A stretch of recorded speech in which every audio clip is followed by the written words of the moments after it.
So, Athletic Bilbao 0, Asna 2. Wasn't pretty, wasn't great. However, we got the job done. And match week 1, 3 points secured.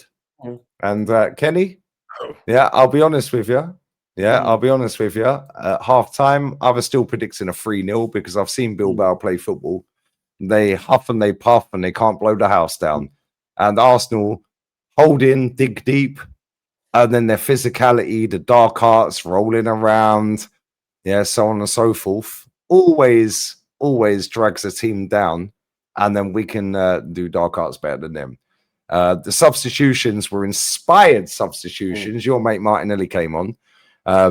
Very similar goal to Sevilla. Do you remember the Sevilla goal where Jesus did the little Cruyff turn and laid him in? And then Trossard, that nobody rates either, Kenny. So now we end up 2-0. Yeah, I predicted 3. I know you predicted a win as well. I predicted 1-0. I predicted 1-0. I thought, but it was a tough fought game. No, what's happened is that for the first 70 minutes, what Bilbao did really well is they got in amongst us, especially in the second half. You know, they tried to take the game to us. They, pressed us into mistakes, and we made loads of mistakes on the ball. We were giving the ball away. Zubimendi struggled. I was really disappointed with him because I actually thought that I wanted Zubimendi to get on the ball a bit more and then also help us control the game. And he was very, very poor in that for most of the game. Declan Rice was very poor in the second half. He struggled again. He got pressed. I thought Eze the whole fucking game. Eze learned that there's a wealth of difference between playing for Crystal Palace and playing for us, and then there's a wealth of difference between playing in the Premiership and the Champions League. I think, despite the fact that Bilbao got piped by Man United last season in the Europa League, the Champions League is a different level. I think players raised their game in the Champions League, and I think with their home crowd and being on top of us, it was a lot of a big struggle for Eze today. Madueke, he got nutmegged at one point. Yeah, I know. But Madueke, I think what's happened with him, Villarreal watched the game at the weekend. So I thought their left back played him really, really well.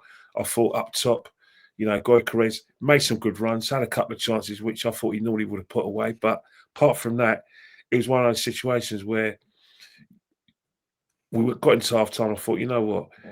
If this team's tires, then we're probably going to be in. I must admit, when Gyökeres was taken off, I wasn't too happy because I thought, well, hang on here. I'm all for serious head injuries. I get it. And I understand he had a bit of a gash in the head, but the lad himself was ready to go, was good to go. I don't know whether the manager thought, you know what, let's see if we can make a few changes. Let's see if we can, get on the ball a bit more. And then he probably wanted to save it for Man City. But I would say Trossard, Martinelli as subs, well, they got a lot of proof to me because let's face it, they've been heavily criticised. Martinelli definitely. A lot of people, me myself, don't think they should be starting games. I call Trossard a dibbly-dobbly. I say Martinelli's just not good enough anymore. And what's happened is that how toxic, Kenny? The dibbly-dobbly, from our clearance, puts his mate through, and his mate Martinelli just does what he does really best. Once he's at pace, there's only one thing to happen. He's not going to miss. He's going to go. Keeper should have saved that, though. Let's be real. Of course, he should have saved it. But keeper. I think Wayne Mountain hit the ball in a way that it's down at the keeper's feet, and for him to go down, if he goes down, I've seen a lot of those go through goalkeeper's hands. He tried to do the whippage, and he scuffed it a little bit, which put the keeper off. He's hit early, but what he's done is he's hit early. He's taken the keeper by surprise, and then the second goal. A lot of the things I was criticising Martin for last season, not getting him beyond his right back, got on a byline, put a crossing for Trossard, deflection in. And that's about right. Because let's face it, despite the fact that Bilbao had a lot of the ball, and you can have a lot of the ball, but if you don't create anything of any significance, then what's going to happen is that teams like us are just going to pick you off. And when we will get a chance, we're going to be ruthless, and then we won't let you back in the game. And I think that's what also we do to a lot of teams is that they'll have a good 50 or 60 minutes when they're on top. But if they don't score against us, and they don't put us to the sword, and they don't have make the right pass, or they don't have us forward who's got a bit of je ne sais quoi, and we just weather that storm, the goalkeeper makes a few saves, or we don't let them get clear shots, or they shoot, it goes straight to the goalkeeper, we'll get a chance, a good one. Yeah. Well, Jokeris fucking had one when we broke away. Yeah, definitely, he had one, and he this season he puts those ones away. But I think he was kind of didn't come at them at the right time. So that's the Arsenal of last season. Even when we weren't great last season, we always had it in our locker that if we're hard to break down, and because we're hard to break down, it gives us a platform in the game, and that's what it does. No matter how well Bilbao looked, in the first and second third of the pitch, and the last third is where it matters, and that's where we weren't great in the second or third. Yeah, Bilbao put us under pressure, but you know what? What we tend to do is that we tend to anticipate danger in a way we never did under Arsene Wenger towards the end of his career, where if we lost the ball under Wenger, normally it's a chance or a goal. But these guys, when they lose the ball, what will happen is that the guy behind them anticipates there's going to be a mistake, so he's already there to cover. Or if he isn't there to cover, what he'll do is that he makes sure that the opposition doesn't have an angle on a cross or a pass. And that's another thing about us. When you play against us, you got to make sure that you pass accurately, you pass the ball well. Because if you don't pass the ball well, you don't get the right angle for a shot, we're just going to be all we can do is just lit up a cigar and say, no, it's not going to happen. I'm one of those guys who likes proper defending. And I can't fault us when it comes to proper defending. It's just that, today it was that kind of game. I like to think that when we play Man City, that we'll have a bit more about us. But I understand because it's Man City. Yeah, but Kenny, sorry to cut in, mate. Yeah. Do you actually think we will have more about us? Because I feel like we were kind of saving ourselves a little bit today because we knew we could bully them. They were a couple of their good players. No, I think it's a good question. It's a great question because let's face it, hand and heart. All right. When we watched Man City against Wolves, we thought, right, there's something about them. And then we saw them against Spurs, and we thought, right, Tottenham have got that game plan, which they always seem to have when they play Man City, especially under Pep, and they always come away with something, home or away. And then the Brighton game, what I saw in Man City is I saw a team that, despite the fact that they're comfortable, they don't know how to put teams to the sword. And see it out. Yeah. See, we know how to see games out, right? And I saw the game against Man United. Don't tell me for 1 minute if the scoreline was the biggest myth ever. They didn't smash Man United. They didn't have to be great to beat Man United. Basically, Man United. Their two in midfield, Reinders and Rodri, were bang average, but Man United were just shit. Yeah, but Man United created their own mistakes. When Man United attacked, there was no plan.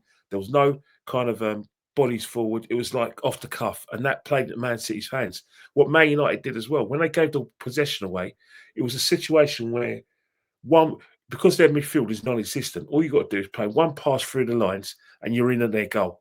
That's how bad Man United were. And all the goals, you look at the second and third goal, it was mistakes through the lines of goal. The first goal was a mistake. Doku, first cross didn't go his way. They give the ball back to him. He crosses Phil Foden. Who's picking up Phil Foden? Now, I'm not too funny, right? We're not going to make those mistakes that Man United made. We're better than Man United, obviously, and that's stating obvious. But what I fear we're going to do is that we've probably paid Man City too much respect. And I'm saying there's no need to pay them that much respect because they're there for the taking. They're a work in progress. They haven't got the Bronya. They haven't got players like Goodwin. A lot of their players haven't got the energy they should have in midfield. And what the situation is that if you do score early against them, they will have doubts because teams don't fear Man City no more. They shouldn't fear them. This side is a team's transition. At the end of this season, Pep's going to go, so a new man's going to come in. Obviously, a big name because that's what Man City do, and he's going to have to, like I said, get the best out of the remaining players, including Haaland, because that's the situation. Pep for me is a builder, but he's not a rebuilder. Sir Alex Ferguson is a builder and a rebuilder. Sir Alex Ferguson built teams. when one was on the way, he built teams. And the same with, to a certain extent, early Wenger, obviously the guys at Liverpool, Paisley, Fagan and Dalglish, all built teams. Pep hasn't. So we've got a great opportunity to actually put Man City to the sword and get close to Liverpool, because at the end of the day, they've got the Merseyside derby. So you don't know what's going to happen. But this game, it's always a case of coming to Bilbao, get what we need, and then flying back home and preparing for Man City. You've got to look at it that way. The positives will be Mosquera. He came into it in the second half. I thought, for me, judging that no one was that spectacular, he was best. He's the best of all the players we had. One thing I will say about Mosquera as well is that the good thing about it is that you can play him a few games, take him out of the firing line, let him look and learn about the way we play, and then, once he's learned his trade, we'll see how good he's going to be. Right now, it's too early. He's playing from adrenaline, and he's actually playing really well, by the way. But it's one of those things where, when Saliba comes back, he can learn from Saliba. Yep, and he can learn from Gabriel. Well said, Kenny. Listen, I know you're on Instagram, KennyKen1972. I'm going to share your clips in a sec. Tottenham are still 1-0 up. This game's been end-to-end, by the way. Kolo Muani is about to make his debut. Oh, Kolo Muani, I'm surprised he hasn't started for them. That guy's got a extreme pace. Mate, I swear this game has been decent. Yeah, and Villarreal are not an easy team to play against. Still in the Madrid-Marseille game. And Marseille still 1-1. Still 1-1. Still 1-1. Mason Greenwood FC. But on that bombshell, Kenny, love always, my guy. KennyKen1972 on Instagram. Make sure you follow him. I'm going to share his. I'll see you in the next few days. I'll definitely see you on Sunday. And big game. And you're going to be at the game. I'll be at the game, and I know how to work the fan cam this time. Make sure you dodge Big Steve, yeah? Make sure you dodge Big Steve. Yeah, one of the 3 Man City fans that'll be at the game. I'll tell you what, you wouldn't know me from Adam. I don't. Nah, of course he would, man. Big Steve's a real one. Yeah, of course he would. Kenny, you're a legend, man. You're a legend. Yeah, make sure you follow Kenny Ken 1972. Code number 1 has just come on. The first thing he's done is got booked. Anyway, we're out. Laters. Jez is next in an emergency meeting. We're out. Love. Laters.